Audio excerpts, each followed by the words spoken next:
तो आपको बोलना है कि मुझे खाना है, तो आदत डाल लो। I have to it. अब उसे पढ़ना है तो उसे का ही हैज, ही के साथ हैज लगता है। ही हैज टू, पढ़ना का read, he has to read, उसे पढ़ना है।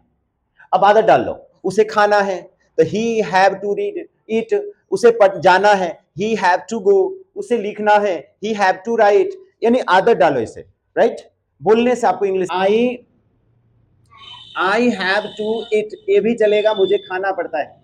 आई हैव टू ईट, मुझे खाना पड़ता है, ऐसे भी बोल सकते हो। या इसको अगर कोई फोर्स कर रहा है तो बोलोगे आई am forced, I am forced, मुझे फोर्स किया जाता है। आई हैव टू फोर्स मतलब कोई आदमी मुझे दबाव देता है मेरे ऊपर कि आपको खाना है।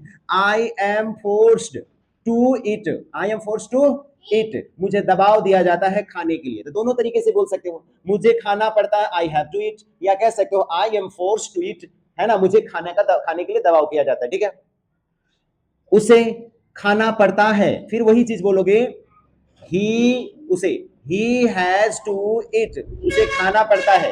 या आप इसे कह सकते हो ही, क्या बोलोगे, he is forced, he is forced, उसे फोर्स्ड किया जाता है, he is forced to eat, उसे खाने के लिए फोर्स किया जाता है। मुझे खाना पड़ेगा, आई, देखिए पड़ेगा तो I will have to eat, I will have to eat, मुझे खाना पड़ेगा, right? I will have to eat, मुझे खाना पड़ेगा। कोई दिक्कत बच्चे? ठीक है, उसे खाना पड़ेगा तो he will have to eat, उसे खाना पड़ेगा।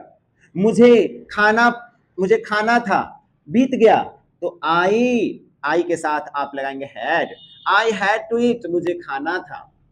उसे खाना था, ही हैड टू इट, उसे खाना था। ऐसे इसके अंग्रेजी बनता है। नोट करिए, सामने सामने दोनों, इसके दो अंग्रेजी बोले हुए हैं। अब इस पर हम आपको 10 देते हैं उसे प्रैक्टिस करने के, राइट?